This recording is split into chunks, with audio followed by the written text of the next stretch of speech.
Un effort physique s'accompagne toujours d'un ensemble de modifications importantes dans l'organisme, tant au niveau de l'activité respiratoire que de l'activité cardiaque.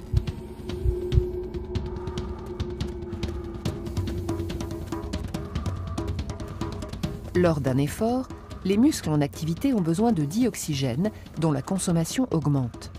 Pour répondre à cette demande, on respire davantage, plus fort et plus souvent. On parle d'augmentation du débit ventilatoire. Le débit ventilatoire se calcule en multipliant le volume d'air courant, c'est-à-dire le volume d'air circulant dans l'appareil respiratoire lors d'une inspiration ou d'une expiration, par le rythme respiratoire, représentant le nombre de cycles inspiration-expiration par minute. Lors d'un effort physique, le débit ventilatoire peut passer en moyenne de 5 à 120 litres par minute.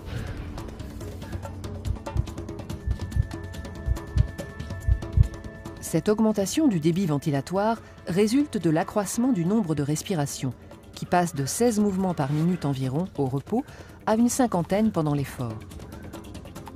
Mais elle résulte également du volume d'air courant qui varie d'un demi-litre au repos à 3 litres au cours d'un effort intense et prolongé.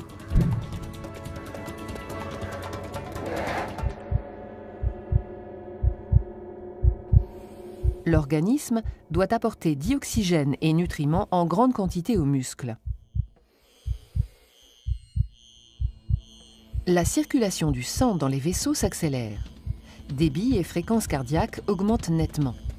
La fréquence cardiaque ne dépassera toutefois pas une valeur limite, qui est approximativement donnée par la formule fréquence cardiaque maximum égale 220 moins l'âge en années.